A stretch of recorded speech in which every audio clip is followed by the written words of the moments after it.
detail. We just fly in. Our intro makes no sense, but we're just rolling with it. Welcome, welcome, welcome. Thank you so much for joining us. Today, we are continuing our Down to the Details series where we are looking at every single aspect of the Miami Dolphins, every single position, and seeing where things stand. But before we get into all that, before we get into our guidelines, I got to introduce Marek. How you doing today, my friend? I am doing well. It's like the first nice sunny day in Iowa this spring, over 70 degrees. I spent all day outdoors with my kids playing baseball, going to the park, went for a hike. It's been a fun day. And now this day just gets even better because I get to hang out with you, Jake, and talk Miami Dolphins football. Being a father, I want to ask you this, being a father of kids who play baseball, how does that impact you guys playing wiffle ball? We don't play wiffle ball. We don't Oh, do that out here. That's not really a Midwest thing. all right. That's definitely an East Coast thing, especially a Northeast thing. But we don't play wiffle ball here in the Midwest. I just remember even, going back to little league, like if a coach heard you were playing wiffle ball, it was like you got to start running because it messes your swing, yada yada yada. But so I was just interested if you guys had like a big sign in your backyard that had one of those big yellow bats just like crossed out saying no No wiffle ball. wiffle ball. Well, that's it. We know the rules, no wiffle ball involved. So let's get right into it, Merrick. Dolphins detail. Today, we are speaking about one of the more intricate parts of this Miami Dolphins defense, and that's the defensive line. And for this, if you are joining us for the first time, number one, please hit that subscribe button. Leave us a comment. Let us know what you think. Number two, we are going through each position group. So if you are just joining us, we've done linebackers, both inside and out, cornerback, safeties. And our goal is to answer four main questions. It's important to keep in mind the draft hasn't started yet, so Miami can make some moves still. The Byron Jones money is still on the books until June 1st, so they can make some moves then as well. But we're basically going to ask where do things stand, what makes them good, what needs to happen this offseason, and what does success look like on the field. So, Merrick, how about you start us out? What is this group looking like, and how do things currently stand? Well, I think this group looks like a monster group. This should be Hmm. an impact position for the Miami Dolphins. Some of the best players on the Miami Dolphins can be found in this group. I mean, right off the get, you got Christian Wilkins, one of the best interior defensive linemen in the game. 69 solo tackles last year, as Houts would say. Nice. Very nice. And then you got Zach Sieler as well, who is one of my favorite players. I use this phrase a lot in these videos, but he just seems like a lunch pail kind of guy. He shows up, he does his job, not super flashy about it, although he does cause a lot of turnovers. And he's just a he seems like a cool dude, cool personality. Was he the dude living in the trailer for Yep. the first couple seasons he was with the Dolphins? That's my kind of guy. I like that. That's Midwest living right there. So big fan of Zach Sealer. But this should be a high impact position group for this Dolphins defense. Excited to see him work under Vic Fangio. How do you feel? You really are drawn to the four pillars for the sake of this. And I mean, we've had this talk already where Emmanuel Ogbah might necessarily be in this pillar once the season gets going and they start Yeah, to he's a figure things out. tweener, man. He's a tweener. He's he's stuck right on that edge as an edge rusher. Who would have thought? But you got Emmanuel Ogbah, 29 years old, Zach Sieler's 27, Christian Wilkins also 27, and then the young man in the group, Raekwon Davis, is probably the biggest man of the group. He's 25. He's going to have a real interesting season when we start discussing what Miami needs in a nose tackle and how that's real important no matter which one of these guys really steps up for the Dolphins this year.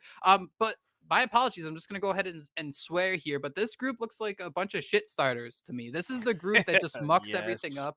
This is the group that wins in the playoffs. I mean, I keep going back to that Buffalo game, and as much as people call themselves tape heads and grinders, watching games where your team loses is absolutely miserable. But when you can preface it where you're starting a rookie quarterback, seventh round pick in the playoffs, and you're giving the Buffalo Bills the time of their life, you're giving Tony Romo a reason to cry where he can't comprehend the fact that no, this cannot be the way the Buffalo Bills go out. But this was the group that really led that charge. It was the attitude of Wilkins. Zach Sieler with a touchdown was absolutely incredible. But as we go through this list, you mentioned Wilkins. Raekwon Davis, he's someone battling back from an injury a little bit. Zach Sieler, he spent his last 4 seasons in Miami, 3.5 sacks last year. And man, he is like the definition because you look at his tackle numbers, you look at the fact that, Christian Wilkins is that guy with 58 defensive stops, some bananas number like that. There aren't all those tackles to go around. So Zach Sieler is that true, sorry, going to say it again, shit starter because his ability to force fumbles, his ability just to be havoc in the middle of that defense is so important when you get late there in the season. And then to fill out the group here, you got Josiah Bronson, a 25-year-old undrafted free agent who signed with the Saints 2021. He's just likely fighting for one of those back end spots. And also Jalen Twyman, he's 27, a former All CC first teamer in 2019, sixth round pick by the Vikings in 2021, but he's really struggled to stick. I think he actually joined Miami's practice squad on October 10th of last year. So, Merrick, before we get into what makes this group talented, what did we see out of this group last year? I mean, Christian Wilkins was playing on his fifth-year option. Zach Sieler is someone in the hunt for an extension. You just give Emmanuel Ogbah the big money. He didn't really live up to expectations. So, what did we see out of this group last year to kind of set the expectations going into 2023? I think you saw a group with a couple of really good players, and then Raekwon Davis kind of took a step back. Maybe not his best season in the National Football League.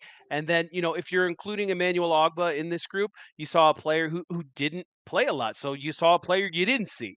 And you're hoping to see a player who has had success in the National Football League, has had success as a Miami Dolphin, come back and have that success again as long as he remains on the team. I guess there is an opportunity to move him maybe to an edge needy team that might be looking for somebody. I think you'll see Ogba on the Dolphins in 2023. And then, like you said, a couple of fillers there at the end. Don't expect too much out of them this upcoming season just because we haven't seen too much from them. But it's really the two big names in Wilkins and Sieler.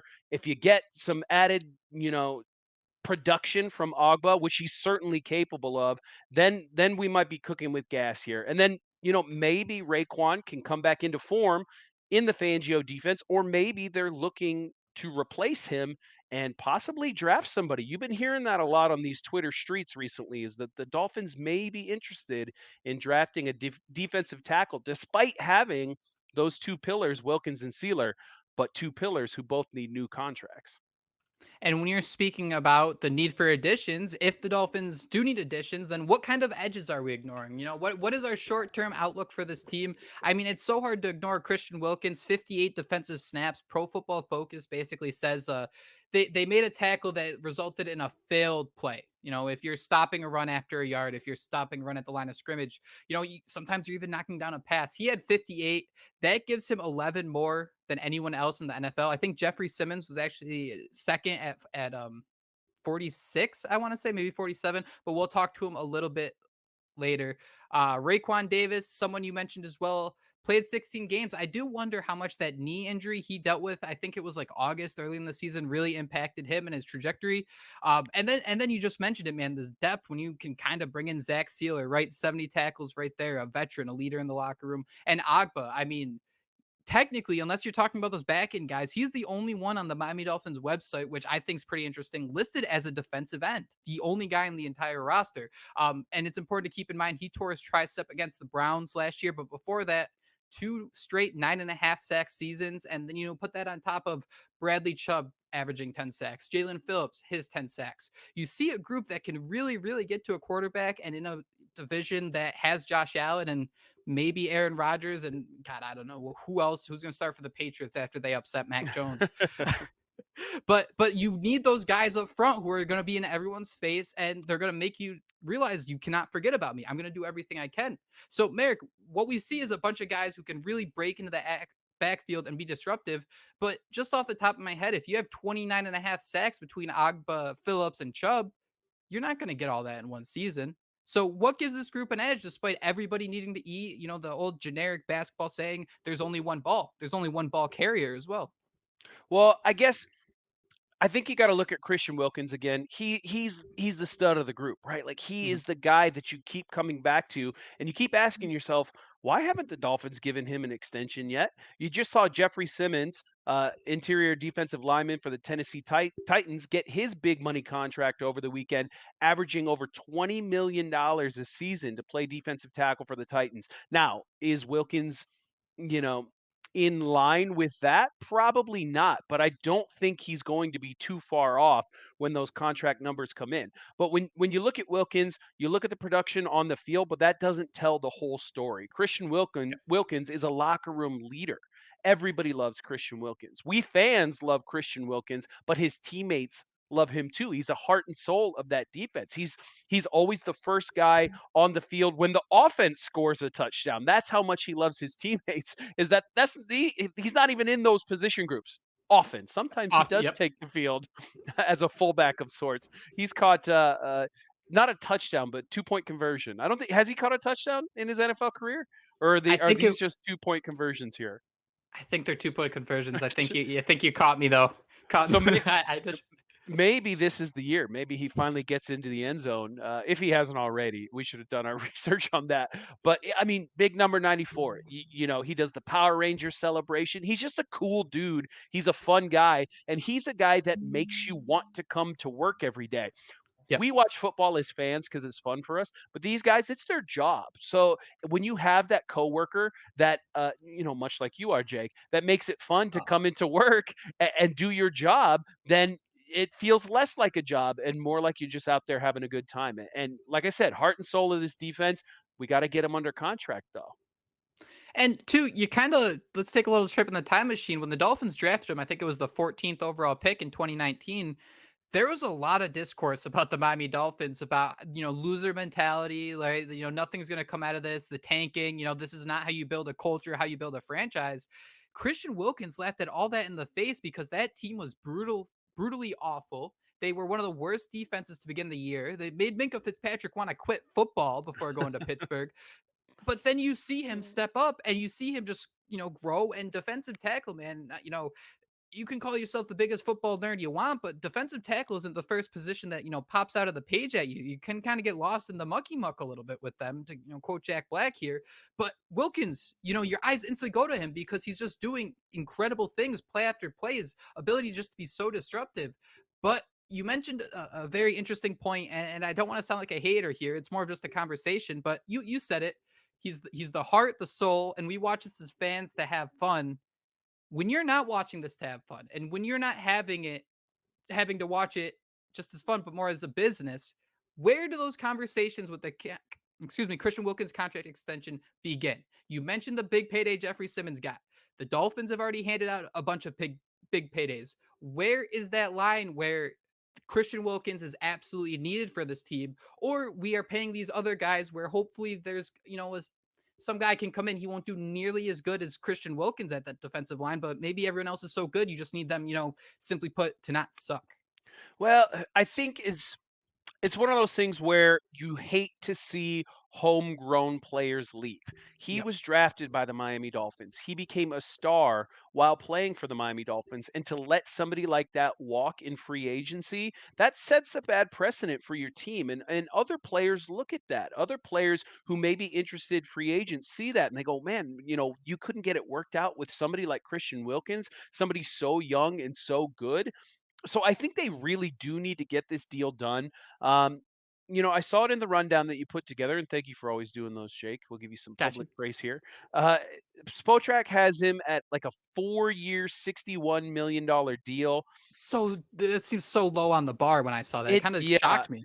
and their word isn't gospel, but that does seem pretty low, especially considering Jeffrey Simmons just got 20 million per. So I think you're looking at, not the 15.5 million that they have Wilkins getting there, but I think you're looking at something closer to 17 and a half, eighteen I was million a thinking. year.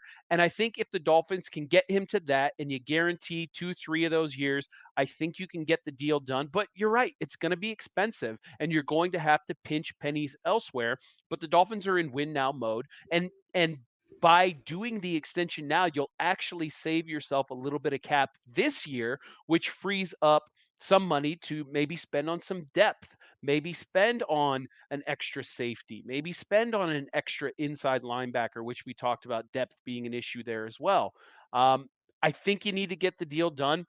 And the longer you wait, the more big money contracts come in. And then the more you have Wilkins' agent coming back to you going, oh, did you see what Simmons got? I think we want to get closer to that than, than what we were talking about just a few days ago. So hopefully the Dolphins do the right thing, at least in my mind, do the right thing and get Wilkins inked up for another 3, 4 years.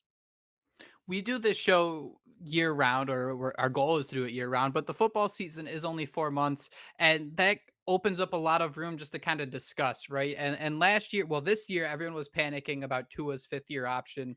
Last year with Christian Wilkins, I think the worry wasn't as grave because he was a defensive tackle. Again, I hate to be that guy, but it's not the first, position group that jumps off your page. If you see a random Miami Dolphins fan, they know the quarterback. If it's just a generic person walking on the street, they might not know who that is. I hate to say it. I hate to be that guy, but it's just the world we live in. So you mentioned that Jeffrey Simmons gets this huge payday. The Dolphins could have given him the contract extension last year, but Marek, did we see enough before this 2022 campaign to say, all right, he's that guy? I guess what I'm trying to ask is, did Chris Greer make the right decision here by at least waiting this far in terms of that 2022 season? I think put no doubt in my mind that he can be this, top 10, no doubt, probably top 5 defensive tackle, but I don't know if we really saw that before this season. I will preface this by saying I'm the biggest Christian Wilkins supporter that you'll find on these YouTube videos. Maybe I don't know. I don't watch other people's YouTubes. Does that make me a bad Dolphins fan? I don't know. Oh, no, you watch them all. What are you talking about? Yeah. Everybody. Anyways, in that draft, I actually did want the Dolphins to draft Jeffrey Simmons. I thought he was a superior player to any of the other defensive tackles, but also Mhm. my kind of tinfoil hat brain, I was like, this guy's Love injured. it.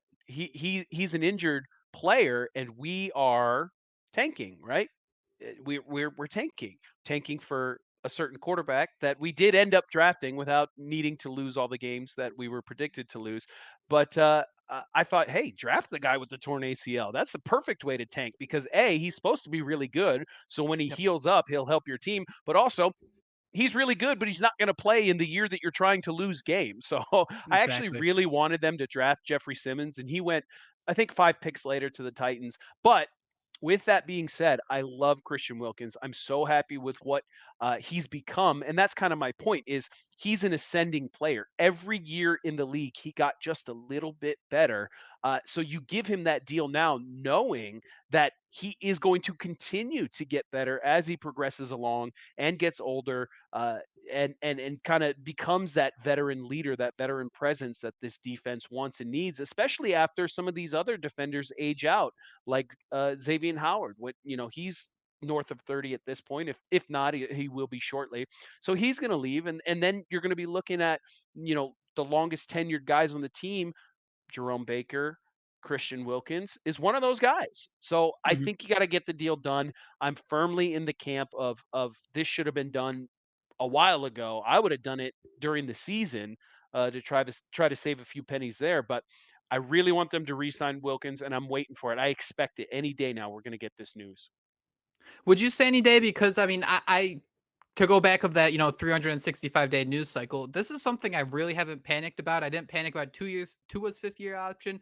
I think Christian Wilkins didn't get the option until it was like a few days before the deadline. I think it was let's say May 2nd is the deadline. He got tagged end of April, April 28th.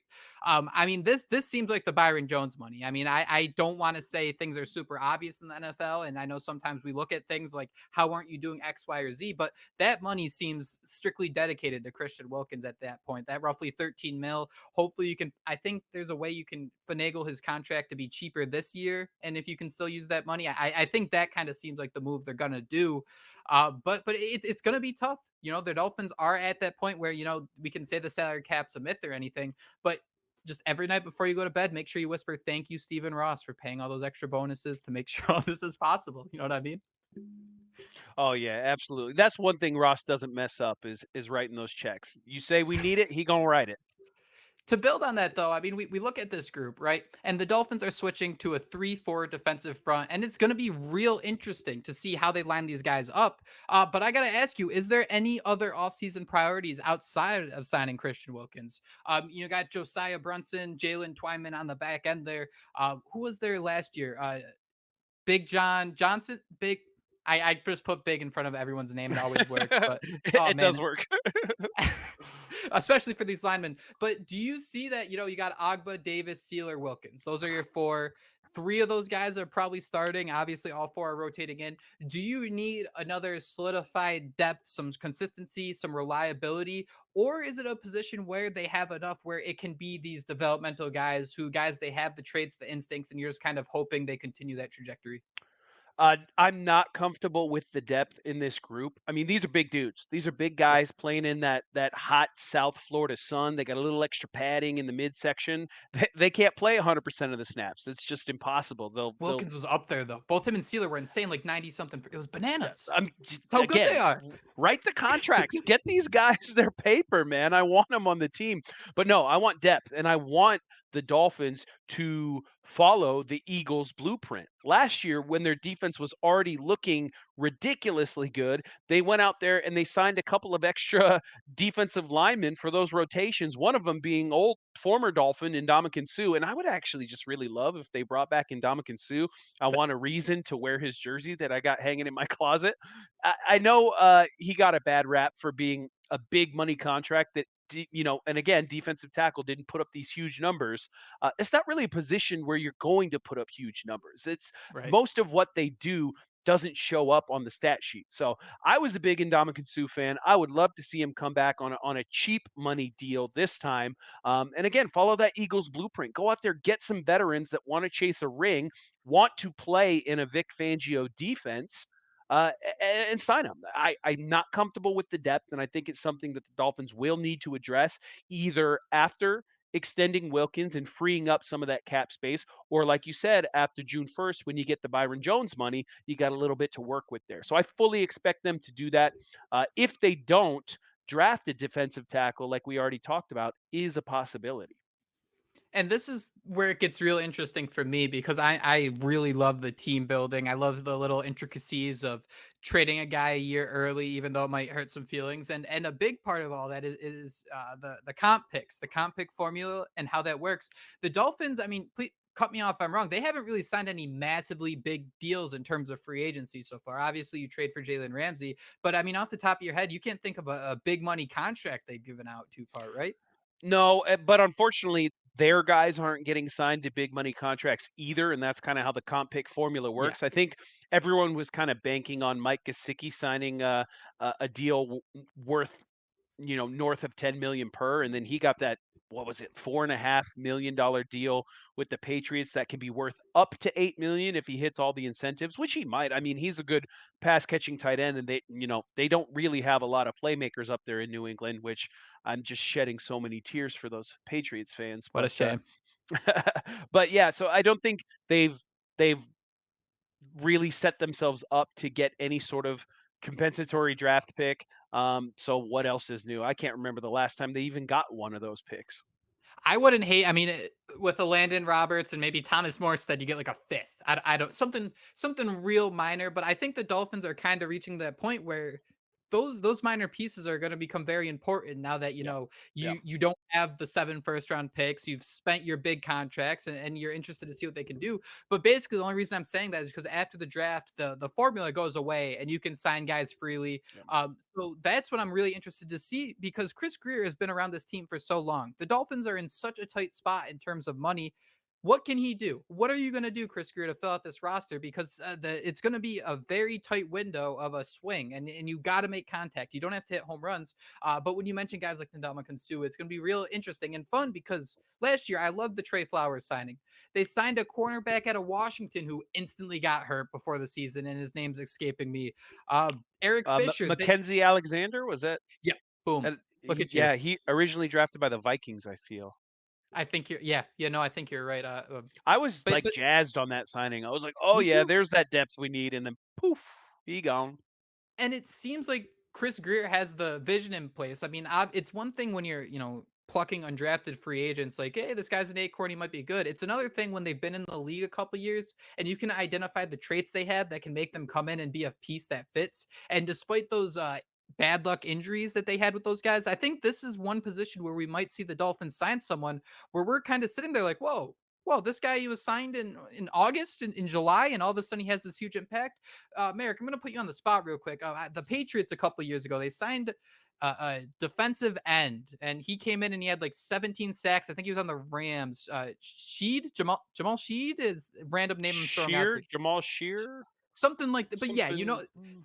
this is my point. The fact that, I hate to use the Patriots way, but hey, there's talent available and you can squeeze juice out of any orange. So I think this is going to be a Chris Greer masterclass. Everyone wants to look at the first round picks he missed, but I mean, generally speaking, you're not going to hit on everything. And this is a good opportunity for him to show, like, I know the traits we need. I have the vision for the defense and the offense. And hey, I can pinch pennies. I have these sick coupons I'm going to cut, and we're going to get ourselves a sick defensive lineman in a couple months. Yeah, and I think the addition of Vic Fangio is going to help with that a lot because you're going to Mhm. get players that go, oh, okay, well, their defensive coordinator clearly knows what he's doing. He'll be able to maximize my skill set. I want to go play in Miami. And then, you have all the added benefits of, it being Miami, which is a fun place to Very live fair. and play. And then no state tax, which we talk about often, but these guys want their money, man. I feel the same way. But overall, I think we can say if the draft passes and they don't pick someone, I mean, it's gonna be so much fun for the next 2 weeks, really debating about that second and third round pick. But where would we're gonna use it? The queasy meter. Would your queasy meter start growing if those that third round passes and the Dolphins didn't draft a defensive lineman, even if it is a No, rusher tackle? Okay. No, I don't think so. I think I like the players we have now. I'd like to see again a Wilkins extension so I can feel pretty comfortable about the position group moving forward. Mhm. And I do think they're going to pick up an acorn here or there as the offseason rolls along. So no defensive lineman drafted in the draft. I'm okay with it. Not a big Cool. deal to me. I think I'm right there with you. So let's wrap up here. Let's But talk about. I'm starting again, if you read the tea leaves on Twitter, I am starting to mentally prepare myself for a defensive lineman at pick 51, which I think would be universally panned by most people on Dolphins Twitter. Especially if they sign Wilkins right before, the gripes would be through the roof. And Mhm. that's why I want to talk about this. What does this unit look like on the field? You think about how dominant Christian Wilkins was last year. 5 sacks, 22 quarterback hurries, 30 total pressures, the 69 very nice solo tackles.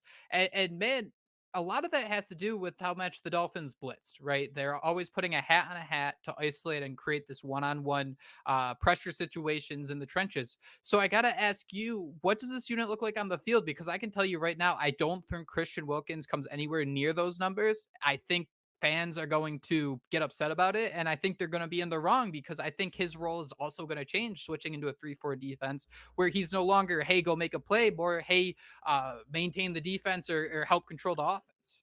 Yeah, and Wilkins can make plays when asked. He's one of the best penetrators in the league on the defensive line. Yep. But you're right, his role's going to change a little bit. That's where maybe you'll see a resurgence. For Raekwon Davis, because he Yep. is that bigger bodied, more of a nose tackle type. And I think he lost a little bit of weight last season to kind of fit more of what Josh Boyer was looking for out of that group. But with Vic Fangio, he likes those big boys in the middle. He The wants anchor. that anchor. He wants that nose tackle. So I think you'll see Raekwon Davis put on a few more pounds, which that's always better, right? When you're allowed to gain weight instead of being forced to lose weight, it's much Mhm. better. You get to eat the cookies and the ice cream and all that stuff. So he might be into that a little bit. So you might see a little resurgent year from Raekwon Davis. But yeah, you're not going to see these eye popping numbers. But again, it's not about the stat sheet. Stats don't always win games. Okay, we need these guys to eat up those blocks, allow the inside linebackers a little bit more room to work. And I think you know, depending on how much Wilkins gets, if he gets that 20 million plus, then we might be a little nervous about that. But if they sign him for 17, 18 million a year, save a little bit of cash there on the back end, I think you'll be getting what you're paying for there out of Wilkins. So we're talking about four guys in a three-person defensive front. Obviously, you can move them around a little bit, and we're even talking about the Dolphins maybe drafting someone, maybe adding another guy who we could see having an impact, especially with the talent the Dolphins have elsewhere. It's going to open up opportunities. So I got to ask, let where is the path of least resistance where maybe someone can get hopped on this group? If Raekwon Davis comes back and plays that absolute stud of a defensive nose tackle, if he becomes that anchor, all of a sudden, does feelings are going to get in the way of all this. But if Davis comes in is great, Wilkins gets his contract, does Sieler become expendable in a sense? Not in terms of he won't help the team, just you can't pay literally Yeah. everyone. You got to Yeah. let some guys walk. Yeah, I do not expect them to sign both Wilkins and Sealer to extensions, and that hurts. Mhm. It hurts my It's heart. it's it's tough, yeah. I love them both. They are both fantastic football players, have been fantastic football players for the Miami Dolphins for a number of years now. I just can't figure out how to make that work. You can't Yep. give everybody the big money deal when you still have to pay, hopefully, fingers crossed, to Tua, because if you're paying Tua, that means he had another really good year and then hopefully also stayed healthy. But you're going to have to pay Tua. You're going to have to pay Jalen Waddle. You're going to have to pay Jalen Phillips. You're going to have to pay Christian Wilkins. That probably leaves Zach Sieler knocking on Chris Greer's door going, hey, where's my check? And Chris Greer's Mhm. going, nobody's home, buddy. You know, I got no more money. I'm broke. You know, so unfortunately, if I'm looking at my crystal ball right now, Zach Sieler is not a member of the Miami Dolphins in 2024. And again, it hurts me here, but I think they get it done with Wilkins and they let Sieler walk at season's end, or maybe they can trade him and get something for him there. Again, I think it all depends on if you can get some of these depth pieces in, or if you draft somebody. But I could see Sieler being somebody they trade for a draft pick, but maybe even before the season starts. Someone I want to stick on one last minute here before we wrap up. Let's chat with about Emmanuel Ogbah one last time because he was kind of like a minutes to midnight type contract before free agency started last year. I think it was like the first day of the legal tampering period where he signed with the Dolphins. I assume he felt a couple contracts, felt like coming back to Miami, and that was that. But where does his path end up this year? I mean, I mentioned it earlier: 9.5 sacks in back-to-back seasons before the struggles. I don't want to say that he's also someone who could be traded or moved on from, but what does success for him look like, especially if he's not that complete pass rusher? He can be, but if you got Phillips and Chubb sitting there, he's not going to have that same duty as well. So what does success look like for Emmanuel Ogbah, and is there a path with him, someone who has a bigger contract? I believe 2024 is his last season. What do we need to see out of him to be like, all right, we need to keep him for that final year of that contract? So we've talked about Emmanuel Ogbah's sack numbers, but really where I think he's going to make a difference in the Fangio defense is his ability to defend the run. I think he's a, Absolutely. a a big body guy that you can put in that 3-4 defense on that end spot when you only have the three-man front up there on the defensive line. I think you can put him on the edge. He can set the edge. He can kind of reroute those running backs back inside, Mhm. reroute them to those inside linebackers. So I think you might see the sack numbers go down, but you might see those run stops go up from Ogba there. And that's really what made him special in Cleveland and Kansas City. He jumped around a little bit, but when he really got comfortable, he'd finish with about 5.5 sacks. But it was just being that setting edge. I wish I could say that a little better than that, but it really boils down to that. And I'm interested to see he is another one of those locker room leaders. And Merrick, it's kind of crazy that we're sitting here and we're talking about all these guys the Dolphins have to re-sign, just for the sake of. I mean, they made the playoffs last year for the first time in what, 6 years? But would you kind of dig a little deeper? And yes, you want playoff success. Yes, you want general success. I think the Dolphins are one of what, two teams to have winning records in each of the last 3 years. So it's Yeah. important just to keep in mind they're still kind of the same old Dolphins. But once you start like looking through the pages, I mean, there are a lot of really good players on this roster, and they've done a really good job building it. And this defensive line conundrum, I don't even know if that's the best way to put it, is the prime example of they haven't reached the mountaintop, but man, there's so many fun pieces here that you just love rooting for. Yeah. Anytime, to illustrate that point, anytime you are worried because you have too many guys that you need to pay, you did a good job building that roster. So we'll worry about that in the future. I think this is all great for the 2023 version of our Miami Dolphins. If you're not worried about spending on your own guys, you're buying Philip Wheeler, and it's a bad choice. Keep that in mind, gentlemen, True. ladies and True. gentlemen, everyone out there, keep that in mind. But with that, we finished it. Let us know what you think. Where does this defensive line stand? Let us know in the comment section below. Merrick, I got to say, we've seen some fun growth since we started this YouTube channel a few Yes. weeks ago. The one gripe, we are not getting those comments. So please let us know what we can do to make you guys comment. Do we got to make you guys mad? Do we have to say, do we need bad takes? Do we need to talk about Easter Bunny ears? Do we need Hot to say those are, takes. but that is it. Yes. No, no, no. Before we go, I also want to express my gratitude towards our watchers out there. You guys, our subscriber counts going up, the views on these videos going up each and every time. So Awesome. thank you very, very, very much for tuning in and listening to us ramble on about these Miami Dolphins. We got more content lined up for you. We're excited to get it out to you. So make sure you like and subscribe. And with that, Marek, you let us out. So we'll talk to you next time.